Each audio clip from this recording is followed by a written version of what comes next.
welcome everybody to another episode of Need Some Introduction. In today's episode, we will be discussing the season finale of Succession Season 3, All the Bells Say.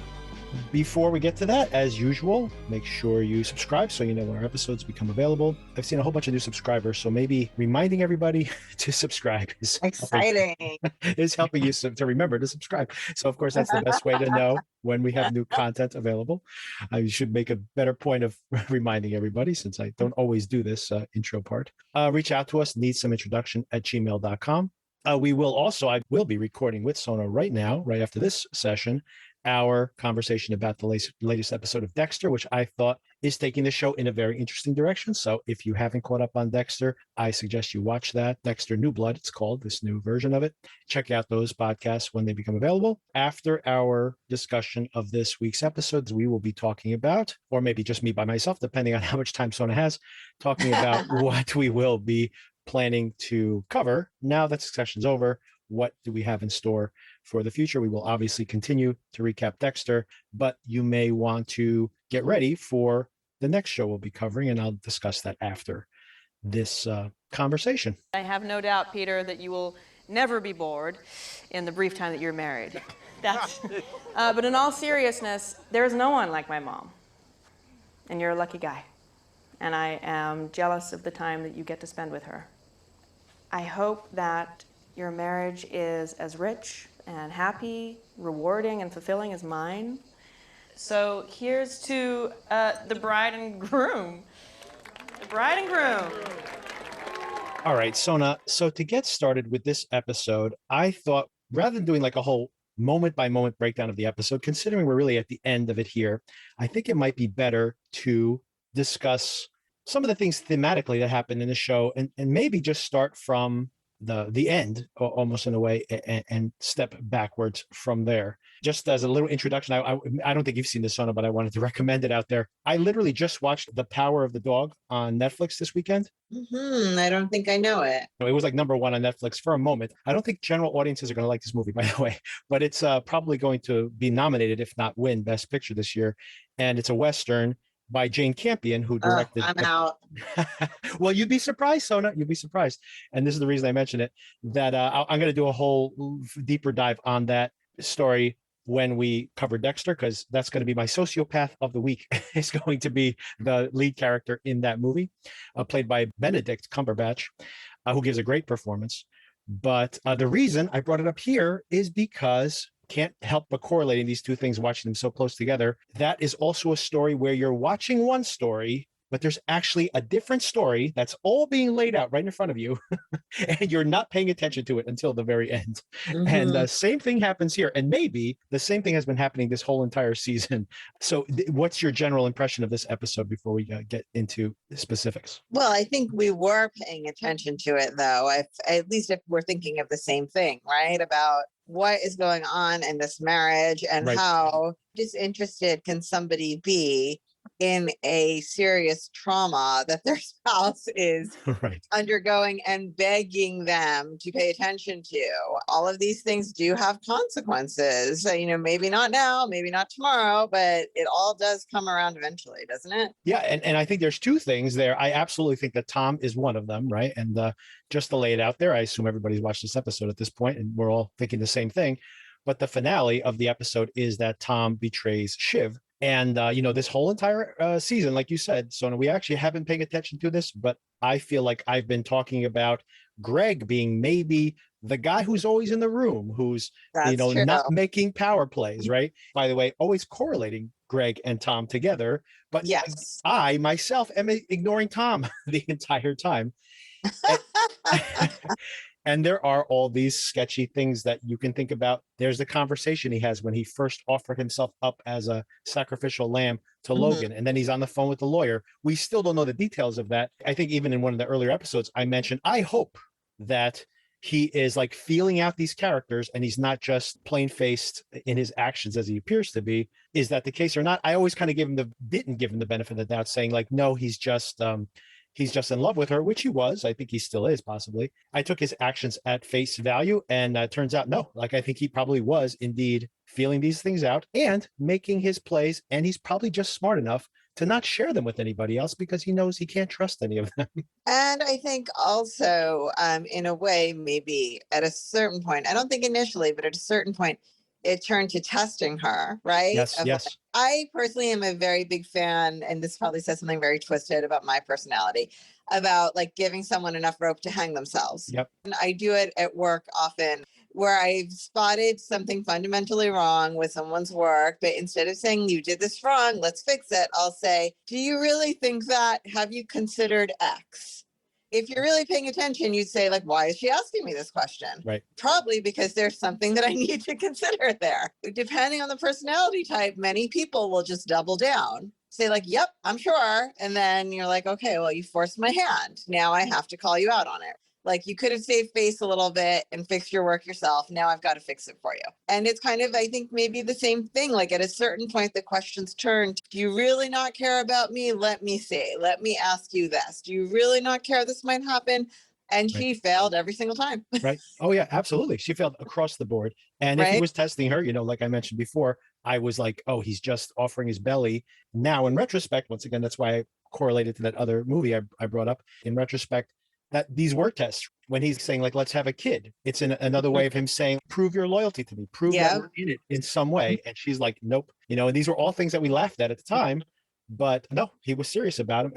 And, she faces the consequences of her actions. I mean, she made it crystal clear to him that in the end, they are not a team. Like, the end, he is in it alone. If he wants to go along with her, that's his option that she is granting him. She's not going to look out for him. He has to look out for himself. The second thing I wanted to bring up, which is, again, a little magic trick they pulled off here. It's not only Tom that I think about the story they've been telling, what's happening and what is actually happening. I just thought about this like literally minutes before we started recording, but it's the fact that it's Logan also. How many times in this season have I talked about how crazy it is that Logan is so caught up in this family BS? He's potentially not keeping his eye on the ball with, what's happening with the business itself and the reality that the business is going down and, he's losing power and the stock price is going down and people have multiple near misses for taking over the control of the company, etc. And I'm like, I can't believe he's just tied up in this family business. And what I just realized was, now in retrospect that I think about it, we're never in Logan's POV. Our POV characters are the kids. So it's not that Logan is caught up with this family dynamic. It's the kids are caught up in this family dynamic. So he's probably completely right to not trust them at all because they can't get past this crap. How can he trust them to run this business? Mm-hmm. And they just expected that they were going to be handed this thing. Apparently, that's not what happened, right? Logan is taking his exit. He's taking what Matsson offered him to say, here you go. I'm going to offer you a very pretty price. I'm going to allow you to keep all your prestige and your ego is stoked. He does the right thing. He knows how to play Logan in this regard. And Logan's like, hey, great. Like, how much longer do I have? Like all these things I said that Logan's not paying attention to. He probably was paying attention to all of this. And he's thinking that this is the practical decision to make. And once again, I get where Logan's coming from, and I don't disagree with that. I think he's doing the right thing. Listen, it's not like he's acting like he's leaving them penniless and destitute out on the street corner. They're going to have gazillions to their name. All he's screwing them out of is that ownership of the company and the power that comes with that. They and the many generations after that will be taken care of. They have no worries. And he's saying, hey, I'm running a business. You got to know when to cut your losses and move on. The time has come. I think from his view, listen, clearly I don't trust any of these three to fix the problem that I have. What can I do to fix the problem that I have? Get out while the getting's good. That is a wise business decision. Right. Once again, not that we know anything about this in the real world, but to correlate this to the real world, I try to add at least some kind of context here to folks who are listening. Not that Matsson actually correlates to Disney. Obviously, Matsson correlates to somebody more like almost like an Elon Musk character, but the technology he has is more like a Netflix, something like that. So he doesn't correlate to anything in the real world, I should say. However, since the template for this whole show is really the whole dynamic within the Rupert Murdoch family, we all own Disney Plus. If you are a parent, you must have Disney Plus. And you've probably noticed that everything that's from Fox, 20th Century Fox, like The Simpsons, for example, all their TV shows, Avatar, the Star Wars movies, everything Star Wars, which is a 20th Century Fox property, is all on Disney Plus. Because what happened was News Corp sold off their IP to Disney, and they kept just the newspapers and their cable channels. So we're seeing this same dynamic play out here. Rupert Murdoch downsized. And once again, we don't know what happened inside the family, but just like a week before this sale went through to Disney, one of the siblings, one of the oldest son, who was kind of like the heir apparent to the family business, had made an announcement saying that this was right during the election cycle. The news business was getting too toxic. It was getting too divisive. Basically, they were going to sell off their news assets and only be a content provider for the future. And then, of course, a week later, the exact opposite thing actually ended up happening. So not to say that this is a one-to-one correlation, but there were some problematic discussions going on internally in there as well. So, and that's kind of what we're seeing here, a much exaggerated, fictionalized version of that dynamic. Mm-hmm. So that's a little context for that. But in that regard, that, yeah, I think that you're right, that, you know, Logan is making a pragmatic choice. And I feel like I have been judging him throughout the season as not being pragmatic. I have a lot of criticisms about his behavior in this episode, by the way. But to your point, as far as making business decisions, he's still a monster. I'm not saying he's not a monster. Right. But it's still, to that point, he's still making business decisions. He is making business decisions. These kids are not making business decisions, and he knows that. And that's probably why they shouldn't be in charge of things. Oh, but one thing I was going to push back slightly on what you were saying is that I agree that they're pretty set up in some way, but I honestly think there has to be some way he is controlling their stock, because if they could just sell their stock and cash out, they would have done that. Connor, for example, last year when he wanted to put the stage show on, he basically asked his dad that he needed another $100 million. So he's literally going to his dad and asking for money, right? Because, and I'm pretty sure if they had access to their stock, which I'm sure the dad would probably not allow them to just liquidate their stock, because they probably have a substantial amount of it if they liquidated it all. And I don't think he would trust them with that amount of control over the stock of the company. So yes, in some way, they're always going to be taken care of, but he is still controlling their purse strings, right? Interesting. Okay, I will consider that. But to your point, it's not like they're going to be impoverished, right? Like any one of these people can go get a job that pays a decent salary, and he throws it right out there to them, by the way. I love that. Towards the end of the episode, we'll circle back around to it anyway. But when they said, oh, what do you want, another $5 billion to put on top of your other billions? And he goes, yeah, that's what I want. And they're like, what are we supposed to do? And he goes, go make your own piles. And I don't necessarily disagree, by the way. Same. You know how I feel about it. Right. That being said, he is a total baby when Shiv confronts him and he imitates her. You're playing toy fucking soldiers.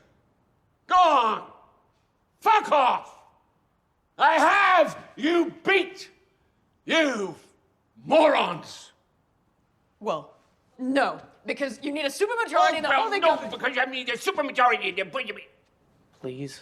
Please? Please. The seat sniffer gets a fucking leg up. That's the deal. What have you got in your fucking hand? What have I got? I don't know. Fucking love?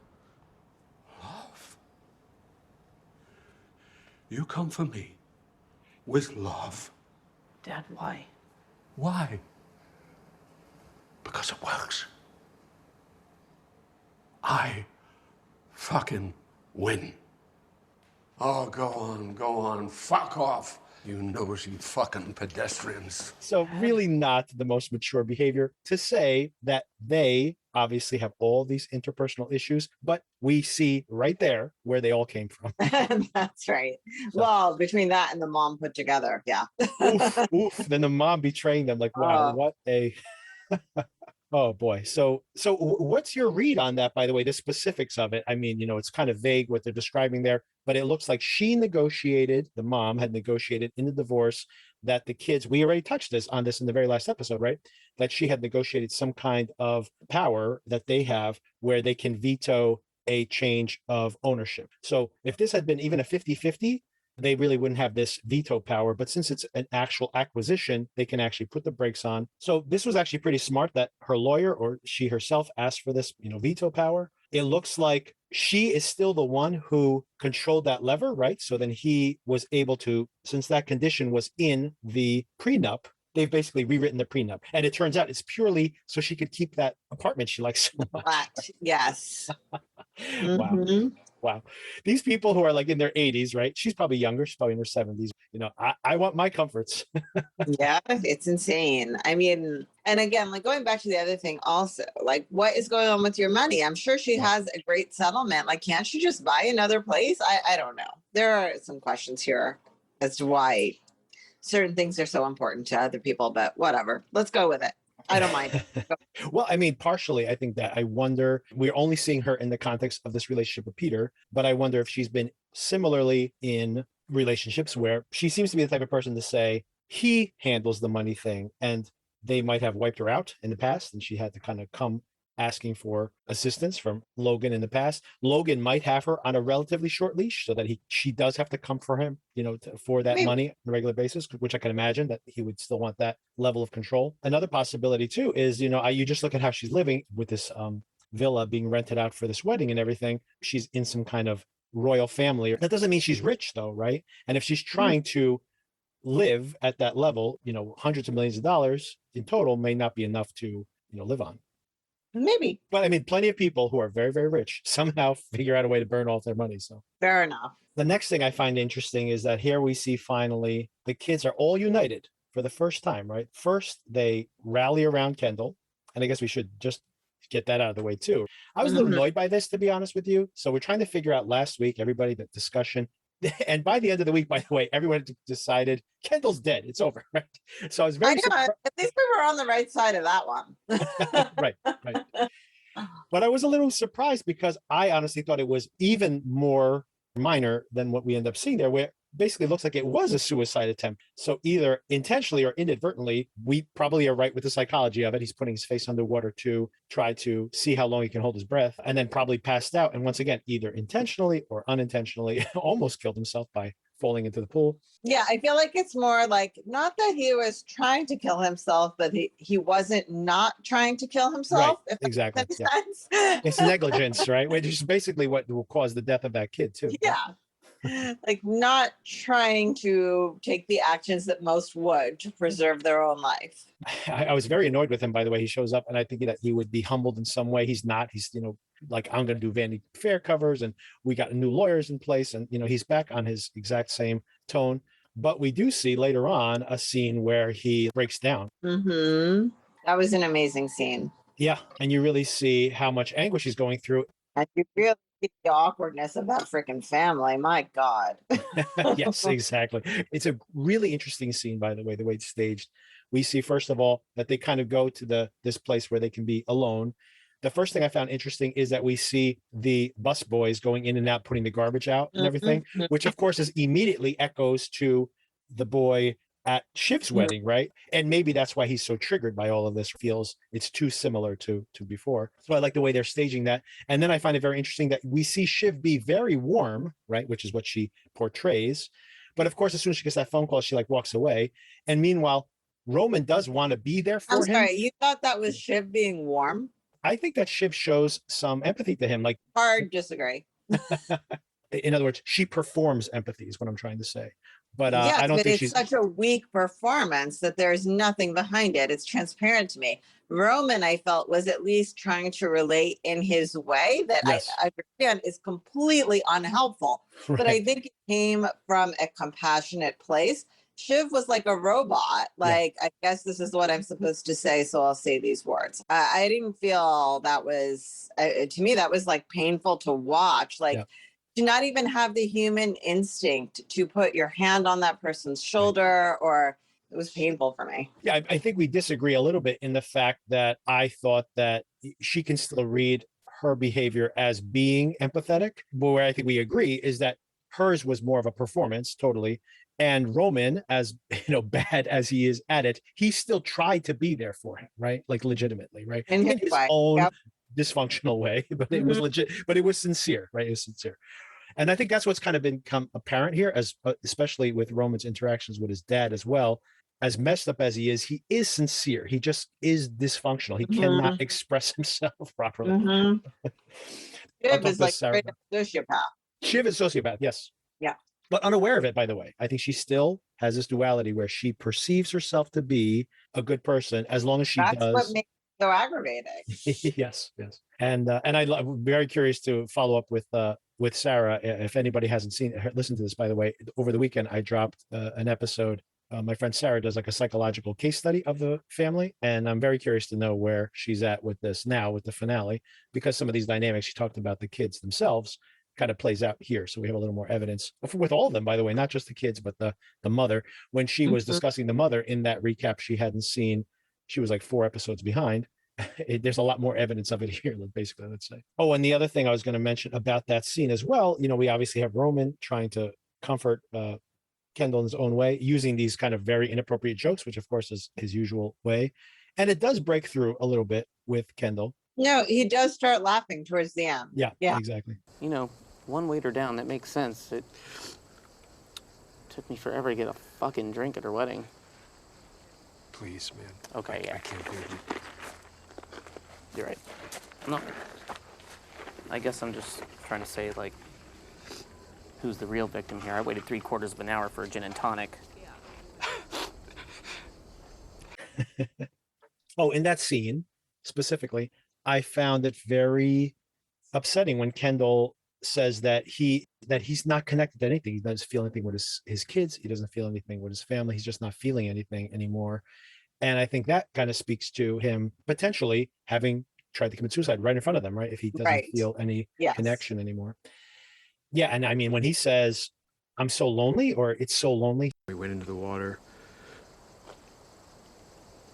And then I left him in there and ran. Okay, we gotta get you, come on. It's fucking lonely. Hey. I'm all apart. Wow, that is really painful to think, right? Like that is, and I mean, can only imagine how alone he must feel in this. In my conversation with Sarah, I mentioned, as she was discussing some of the points in the show, I remembered in season 2 when he tries to talk to his mother about it, and the mother just wants to talk about her things, and he just literally cannot get her to listen to him. And I'm like, this is so terrible. He tells his dad blackmails him. He tries to talk to his mother, and his mom, she's just like, I can't deal with your stuff right now. I have all my things going on. And he has like no one to turn to. I hate that I'm in the position of a Logan Roy defender here. Okay. Yes, his dad blackmailed him. He also helped him cover it up. Covered it up, yes. So that he didn't get in trouble with the law. So double-edged sword on that one. The mom, though, was definitely purposefully avoiding the conversation and making it so that he would never be able to tell her. There are times that we've wondered about his character, I think, how much he was able to move on from it. And then they did a good job of reminding us, though, that it's still there for him. When his father forces him to go back and visit the family and he wants to get money. And like, I think this was a nice way to bring it back to like, he has been living with this every single day since it happened, and it's torture. Exactly. I think he did a great job there. Did you believe his story of how it happened? I think he does go back, even in, I have to rewatch it to be certain, but I do think he tried to go back in the water. In my recollection of it, he tries to go back in, but he really can't even really get down into the water. Obviously the car's probably completely submerged. I don't think it's like a action movie where he's like going all the way down and trying to like breathe into this kid's mouth or something. He probably just went back in and tried to look for the car, in the dark, like I'm sure he couldn't find it. And he just came back out again. Yeah. I think that's my recollection of it. He tried to do the bare minimum, but he should still feel terrible about it, because even if the kid grabbed the steering wheel, even if all these other things are true, he was high and he's in a car with like an 18-year-old, 20-year-old, whatever this kid is. No, absolutely. No, absolutely. It's negligence. Minimally, it's extreme negligence, right? So, and I mean, that speaks to the whole entire family. Yes. Other great stuff, if you have great things to discuss, I have so many, but here's just some that I wanted to touch on. One was, how great is Willa's face when she gets to the car after she accepts the wedding, the proposal? Oh my God. How bad can it be? Who doesn't want to hear that? In response to, will you spend your life with me? How bad could it be? Oh my God. And then after she accepts it, she like looks to the woman who is the valet, and she just kind of smiles, half smiles at her, kind of like, huh? And then she gets into the car and the camera pulls in. It's like almost like something out of The Office where we just see her through the crack in the door and this like deer in the headlights. She's like, what did I just do to myself? Oh my God. All right. Second question is, do you believe this, the matcha shakes that he's been drinking? Do you think he's trying to have another kid? That is interesting. I don't know. I mean, he definitely seemed shocked to see the green juice. I wonder if I cannot retain that assistant's name to save my life. Oh, I know. Yes. Carrie. Carrie? No, not No, Carrie. it's not Terry. No. No, Carrie, I thought, but it's Oh. not Carrie. Is it like Carrie? Anyway, the assistant with the bangs, because you know how I am on bangs. Yes, of course. You know, I wonder if maybe she is trying to influence his diet to inadvertently get pregnant. I don't think he is purposefully trying to do that. What do you think? I think whatever he's doing, it could just be like a health routine that he's on or something. I think he's participating in it. But more interesting to me is, what did you think about her interaction with Marcia? Marcia did not seem to have like I'm bullying the help interaction with her. She seemed to have a very much like, hey, make sure I want my omelet in my room tonight, blah, blah, blah. It was very transactional, but very like professional. So do you think that either this affair is not really happening, or are they using her as a surrogate or something? Like, what do you think? I hadn't considered the surrogate thing at all. There is a lot of talk about frozen embryos and stuff, so maybe. I don't know. I mean, it did occur to me last night, the contrast of how she's responding to this as opposed to the whole Holly Hunter. Yes. Is, 180 degrees. And I don't know, in my head, I was like, does she just not feel threatened by this girl? Maybe there have been 1,000 girls like this and she just looks the other way. And Holly Hunter was like something formidable that she was actually threatened by. I don't know. What's interesting with the Holly Hunter thing that you brought it up again is that he basically says like it's not sexual with her, and Marcia's like, I don't even care if it's sexual or not. Like she saw, like to your point, she saw it as a threat more than that because she felt like she had become like an advisor and a confidant, which I guess Marcia sees that as more of a threat than just another sexual partner. Right, because remember at that birthday party, she was very offended that he had made some sort of decision without telling her. I cannot remember what it is. Yes. Maybe it was the decision to merge with the Holly Hunter company. I don't know. Right. But remember, she was like, you decided this without telling me? And she just stalked off. Like, she was very offended by that. Right. Her name is Carrie. Is that what your guess was? It is Carrie. Yeah, my guess was Carrie. Yeah. The actress is anything like a Carrie. I think that's why I'm having a problem with it. But the actress's name is Zoe Winters, which first of all sounds like a stage name, which probably is, but second of all, it seems much more appropriate. Yeah, that girl just like a Carrie to me, based on prior Carries I have known. But okay. It is Carrie with a K though, Kerry. So maybe that. No, I understand it's not Carrie, it's Carrie. Yeah, Carrie. But also, what I thought was good. This is completely departing. The Monopoly game was great. Shiv is cheating. Cheating is part of the game. And also, I like Connor's explosion about being the eldest. I thought that was a long time coming. Yes. In how he gets treated as the red-haired stepchild, black sheep, whatever you want to call it. They're a little threesome, they're trio, and he's an afterthought every time. And for Kendall to just casually say, well, as the eldest, blah, blah, blah. Yes. I blame him one bit for losing it. Yep. That was literally my next note was, I'm the firstborn, right? So exactly, that is absolutely correct. And I find it very interesting that even after that, Alan Ruck, congratulations, gets to have a solid scene. But he has a couple of really great scenes actually in this episode. But more importantly is that then Shiv calls him on the phone and loops him in as they're like halfway to meeting up with them once again, like literally cut him out of the conversation again. He had a great little thing with Willa about like, I couldn't sleep because of the AC. Yeah. And she just pushes him the littlest bit about, it was the AC, and he unloads it all. Right, exactly. Which is just so him. Yeah. How bad could it be? Okay, next point I have here that I thought was very good was the whole conversation between Matsson and Logan. I touched on it earlier, but Matsson reads Logan immediately, which I think is great. Nobody in the show ever is willing to actually have a legitimate attack on Logan. And I thought this was interesting. It was almost a seduction scene between the two of them, although Madison's like maybe Asperger's-y, so it's his version of seduction, right? And it's Matsson, I think. Matsson? Is it Matsson? Yeah, I think it's Matsson, yeah. But I like the fact that he reads Logan immediately. in that he says, "You're bored." Yep. And Logan kind of just says, like, no one ever tells him that. He comes in there with his usual bluster. Yeah. He sounds like Kendall here, right? He's like, get a lot of churn on your subscribers, which is something that, like, by the way, Netflix used to have a big problem with that earlier on, although they've become much more stable with their subscriber base now. But still, we're more Well, stable. everyone finally found their network that they're going to share their password with, so there's no need. Right. Or they lock down the number of devices with which you can have logged into at the same time. This is probably another way to get their subscribers up. Although I think like 75-80% of America has Netflix at this point. So I think they pretty much can't get any more market share than they already have. Wow. So I think it's interesting that he calls him out and says, "You're bored. And I don't know how interested you are in the business anymore." And he's like basically dissecting him, right? And Logan really doesn't have anything to say back at him. I guess people don't tell him these things, which they're just too afraid of him. But it's interesting to see him just pick him apart, and Logan doesn't have anything to say.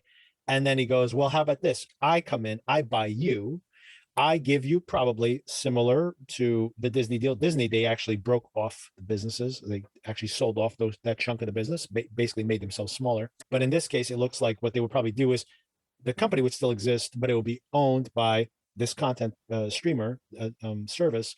And then, like, probably the newspaper or something. Like he says, like, you're still the figurehead. You're still on paper. You run some part of the business. I assume it's going to be the newspaper, the news part of the business. That's my guess for next season, because he only wants their content. He doesn't really care about the rest of the stuff. And I think that is probably going to be the structure. And Logan's like, "Hey, look, I get out. I get to look good. I get to cash out." And he sends Roman off. And of course, do you think Matsson like played Roman this whole time? Like, because they blew off that meeting with Logan originally, and then he brings Roman in on it. And then, like, do you think this was all a play from the beginning with him, or he's just kind of, he's just a poker player who's just playing his cards? Maybe not the initial overtures back and forth. Yeah, I feel like maybe he was like playing a little game in that last episode with the emojis, whatever. Like, could I get my market cap to go up? And maybe right. where this deal is going to go? Oh, I can. Right. Like, okay, so maybe let's see how that plays out. Right. That's how I'm seeing it. I think so too. I think it's more like playing cards. Like you said, that first he's like, "I'm not interested in this. I don't want to get into media. It's baloney, and they're kind of toxic. Their brand is kind of toxic."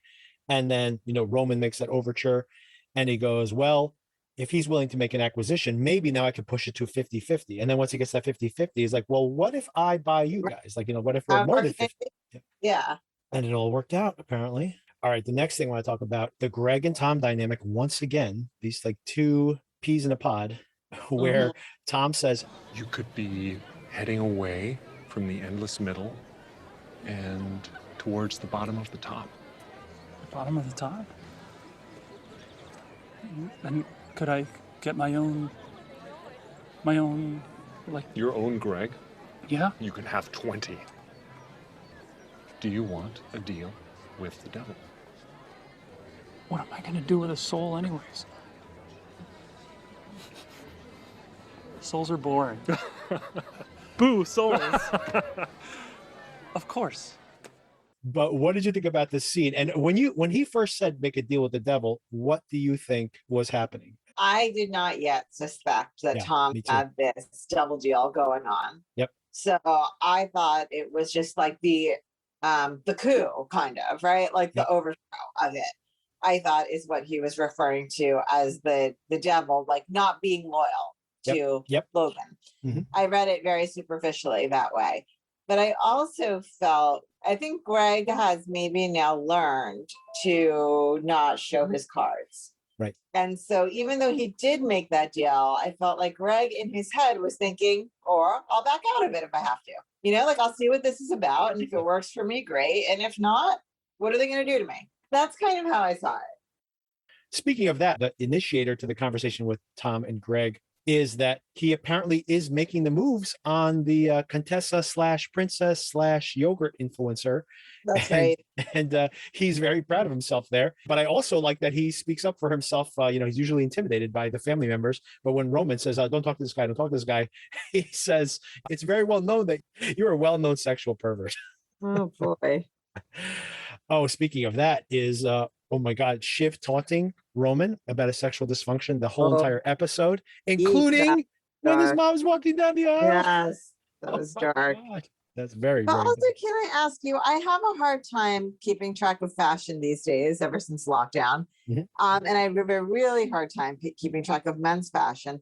But are Roman's shirts not too tight? He's always worn these fitted shirts, and I Like the don't know. buttons Yeah. look like Mhm. they're about to burst. Yeah. And I understand the appeal of a fitted shirt. Believe Yeah. me, I get it. And a man with a nicely fitted shirt looks good, but this looks like a little too small to me, no? You want to know what I think is happening here? I think the costume designers are trying to do something. I mean, costume designers are always helping design the characters, to be honest with you. I think I always forget about that. You know, this is a total side note, but Guillermo del Toro, who has a movie coming out this week, by the way, which I will be reviewing later, just another commercial.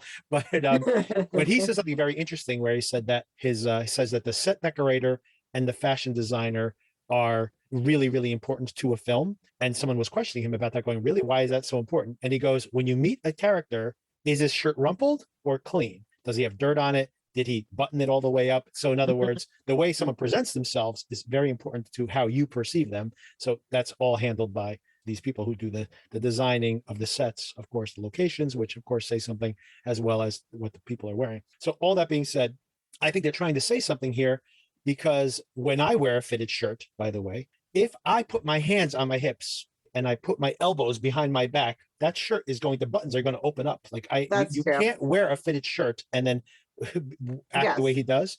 And that's true.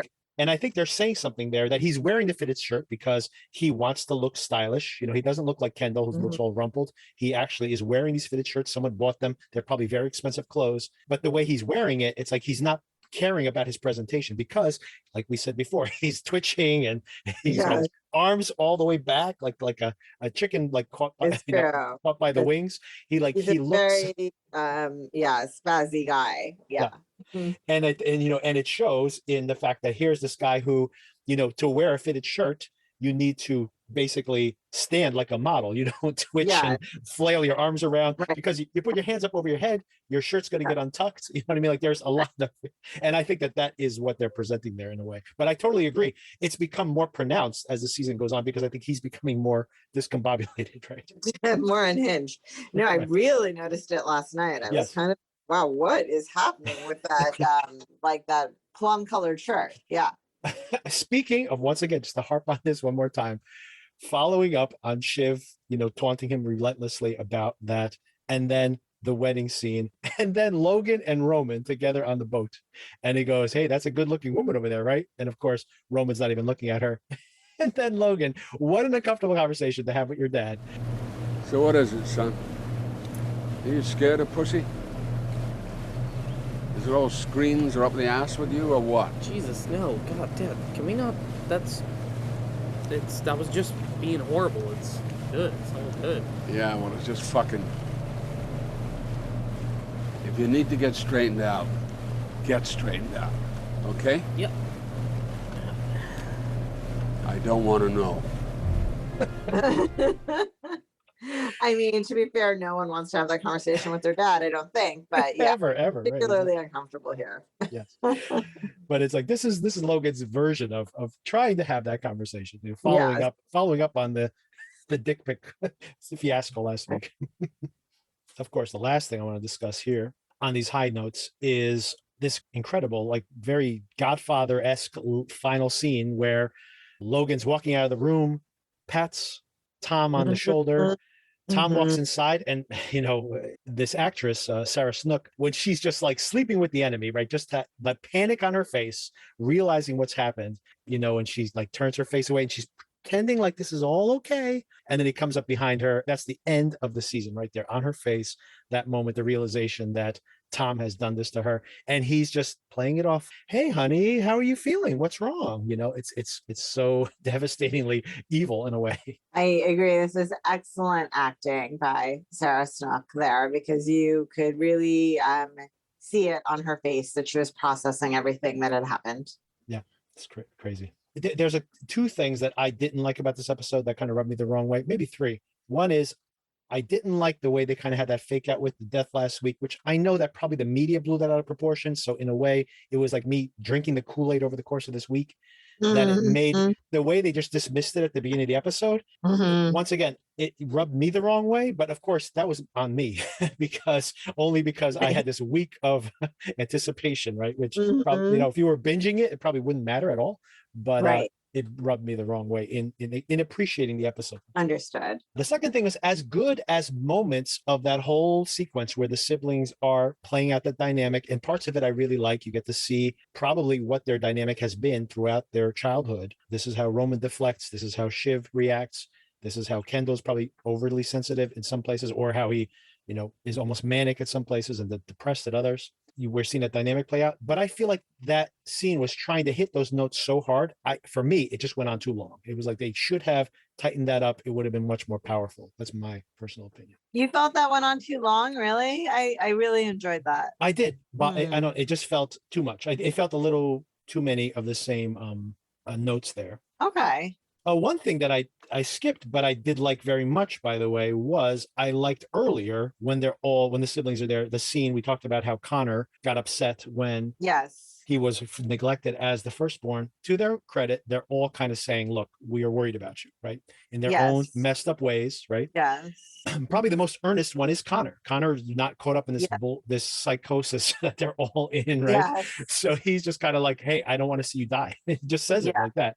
Yeah. And Roman's like, I don't, it would be better if you're not dead than if you are dead. So not the best way. But I liked when she's like saying, like, look, we all know what's happening. And she goes, you're an addict. This is, I thought, very incisive when she basically says, you're addicted to Everything. drugs and sex and, and everything all the way down the line. And she goes, and you're addicted to this. You're addicted to the family dynamic. Mhm. And so I thought that was very interesting that she diagnosed him perfectly at that moment. Yeah, not a very self-aware person, but very able to criticize others. Yeah. Exactly. Yes. Which, by the way, I find to be often the case. So not necessarily, criticizing that at all. Oh, and the last thing, and this is once again only something I'm thinking about because, we've been looking at the titles of the episode. I feel this is in a way kind of like a head fake, which annoys me a little bit with the show. But the title of the episode, All the Bells Say. And this is from a poem. It's called Dream Song 29 by John Berryman. I guess I just read it because it's pretty short. There sat down once a thing on Henry's heart, so heavy, if he had 100 years and more, and weeping, sleepless, in all of them, Henry could not make good. So this character, the protagonist in this poem, is is very heavy-hearted with something that he has done, right? He can't get over, right? And then it says, starts again always in Henry's ears, the little cough somewhere, an odor, a chime, right? That's the bells chiming, right? And there's another thing he has in mind. Like a grave Sienese face, 1,000 years would fail to blur the still profiled approach of, ghastly with open eyes, he attends blind. All the bells say, too late, right? Okay, so it's too late, but their actions are too late, right? And then it says, the very last sentence of this stanza is, this is not for tears, which is the name of the finale last season. So two times we're making references to this very poem, right? Who wrote this poem? John Berryman. Okay. So all the bells say, too late. This is not for tears, thinking, right? So this is still the protagonist thinking. But here's the last part. But never did Henry, as he thought he did, end anyone, and hacks her body up and hides the pieces where they may be found. He knows he went over everyone, and nobody's missing. Often he reckons in the dawn, them up, nobody is ever missing. So this guy is guilty, feeling guilty for this murder in his mind that isn't real, right? So we have two season finales referencing this specific poem. So I don't know if you have an interpretation on any of that. It's all making me roll my eyes. I don't know. I mean, listen, I'm not going to say I'm an intellectual, but this type of stuff, it just makes me, it feels very, I don't care. I don't care for it. Well, I mean, this is why I have it in my I did not like side of the argument, right? So I had the things I did like. This is something I didn't like because I, maybe overreading this anyway. Before I watched the episode, I had actually researched this poem and realized, okay, wow, we're making two references to this. It's about someone feeling guilt over a death, someone's heavy heart because of this. the fact that it's like, oh, this is not for tears, or the bells say, all the bells say, we're talking about this potential murder that this person's committed, or they perceive themselves to have committed. And then it's just like, it's really about Logan selling the business to to Matsson. I'm like, well, what did this title have to do with anything? It almost feels like the only purpose it serves is to, as a trick, right, as a head fake, because this whole season of Kendall, with the weight of this, eating away at him little by little. Yeah. So yeah, okay, let's circle back to it. But that's not what the episode's about at all, really. Yeah. I mean, barely. I mean, it is slightly about it, but barely. All right, so the last thing I want to talk about, obviously, there's going to be another season of the show. What's going to happen? Like, this is a big shakeup for the entire dynamic of every single character in this show, right? So do you have any ideas of either what you think might happen or what you'd like to see happen? I have no idea of what I think will happen. I'm not even sure what I would like to see happen, but what I am most interested in seeing happen is the dynamic between Shiv and Tom. Yes. And I want to see what happens to that marriage now that he has full out, thrown this grenade into it, and how she deals with it, how he deals with it, whether they are going to try and put the pieces back together or go their separate ways. I'm very interested to see how that specific thing plays out. How about you?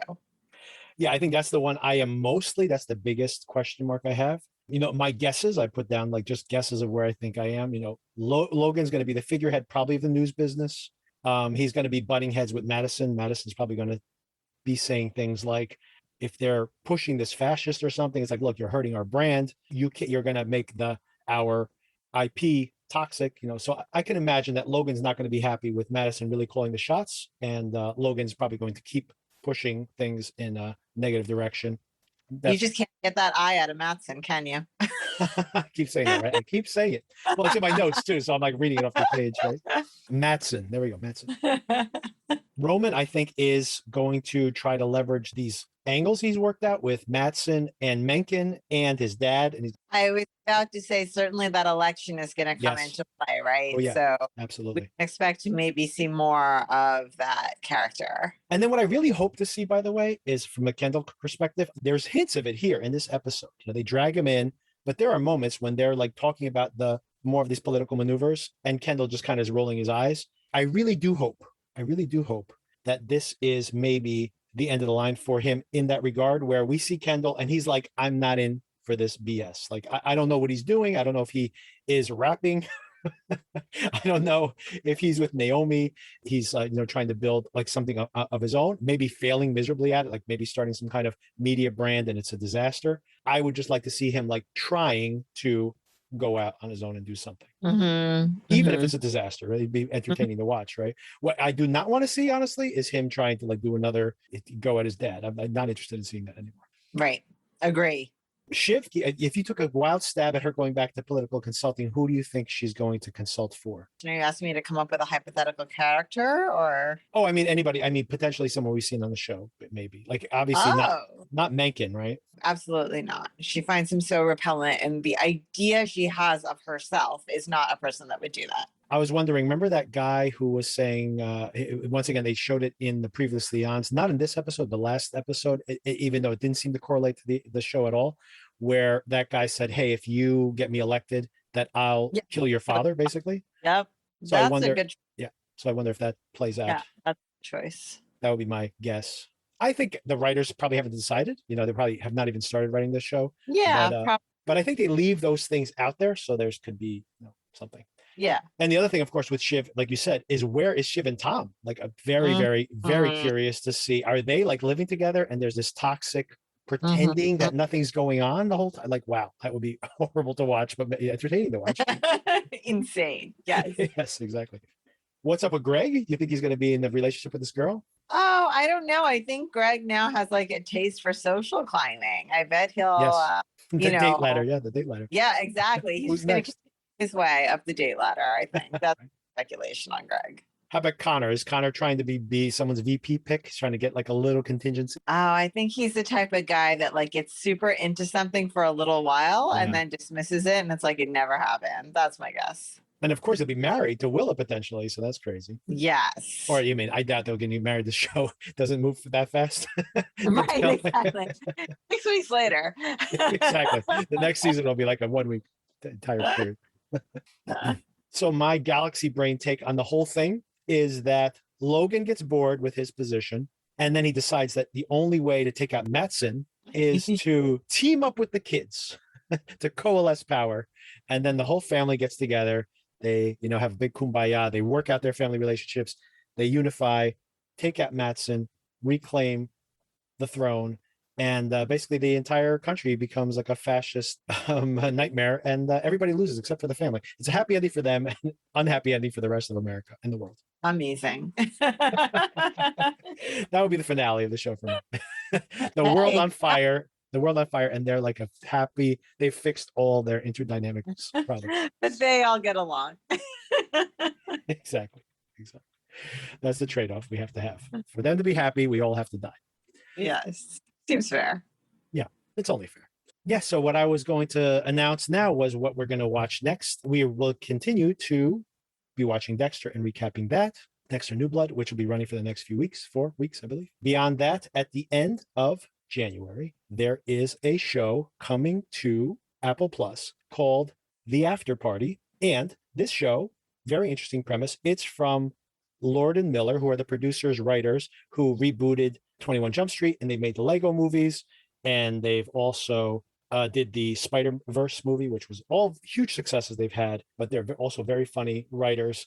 And this show seems very interesting, kind of up our alley, a comedy mystery. Sona, you can enjoy this. All-star cast, and it's a class reunion. And at a class reunion, somebody dies. And what the show is an investigation as to what happened that night, a comedic one. But each episode is from a different character's perspective, and it's what they saw that night. And it's in a different genre. So one's a comedy, one's an action movie, one's a horror movie. And basically over the course of the show, we as the viewers are watching these very different versions of the story, trying to figure out what's happening. So I think that's going to be very, very interesting. Sounds great. I hope it's as good as it sounds on paper. But Lord and Miller, like I said, have had almost a perfect track record. So I'm pretty sure they're going to put something together that should be fun to watch. And beyond that, I will be watching Search Party on HBO Max. If anybody has not watched Search Party, I do recommend it. It's coming back early in January. Sona, if you want to participate on this as well. But yeah, I'll try and catch up. Kim is a huge fan of Search Party, so she's definitely going to watch it. By the way, another show where the characters are all extremely unlikable and also very, very funny, and a lot of social criticism all baked in there. Very short episodes, only like 20 minutes long, so very easy to binge. I think there are 3 seasons so far. This will be the 4th. A lot of fun. And a comedy mystery. So if you watched Only Murders in the Building and you want something that's in the same vein, by the way, although the characters are likable in Only Murders in the Building, the characters here are extremely unlikable, but in a very, very entertaining way. So very much a good follow-up to Succession, actually. Awesome. All right. Thanks a lot. Talk to you soon. Talk to you later.